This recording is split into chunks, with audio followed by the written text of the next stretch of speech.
মহা অম্বুবাচী মহাযজ্ঞৰ আজি চতুৰ্থ দিন দেখা গৈছে মা কামাখ্যা ধামত ইতিমধ্যে দেশ বিদেশৰ পৰা ভক্তসকল আহি উপস্থিত হৈছে আৰু দেখা গৈছে আজি লোকে দেখাবলৈ অনুৰোধ কৰিছোঁ বিভিন্ন প্ৰান্তৰ পৰা ভক্তসকল আহি এই মা কামাখ্যাৰ চৰণত পূজা কৰিব পূজা অৰ্চনা কৰিব আহিছে। আমি কিছু ভক্ত আছে ভক্তৰ মনোভাৱ জানিব বিচাৰিম। বাইদেউ ক'ৰ পৰা আহিছে? আমি লতাকাটা বশিষ্ঠৰ পৰা। প্ৰতিবাৰে আহে নেকি? আমি প্ৰত্যেকবাৰে যেইবাৰে হৈছে আজিলৈকে আহি আছো মাৰ ওচৰত। আজি ৰাতিপুৱা মন্দিৰ খুলি দিয়া হ'ব। হয় হয়, দৰ্শনটো এতিয়া বৰ্তমানটো আমি কৰিব নোৱাৰিম কাৰণ আমি ওচৰত থকা মানুহ। তো দূৰৰ যিখিনি আহিছে তেওঁলোকে কৰক আৰু তেওঁলোকে কৰাৰ পিছত আমি এসপ্তাহৰ পিছত আহি কৰিম আৰু ওচৰত থাকোঁ যিহেতু আমি পায়ে থাকোঁ মাহে মাহে মাৰ ওচৰত আহিবই পাৰোঁ।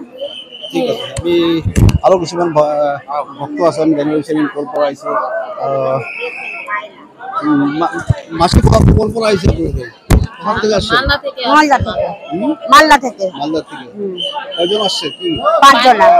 কি বলবেন মা মন্দিরে এসে কেমন লেগেছে? মনটা ভালো লাগছে। প্রত্যেকবারে আসেন নাকি? না, এবার প্রথম আসলাম। ভাবি সারা জীবন আসবো কিন্তু আসা হয় না মায়ের মন্দিরে, এবার প্রথম এসেছি।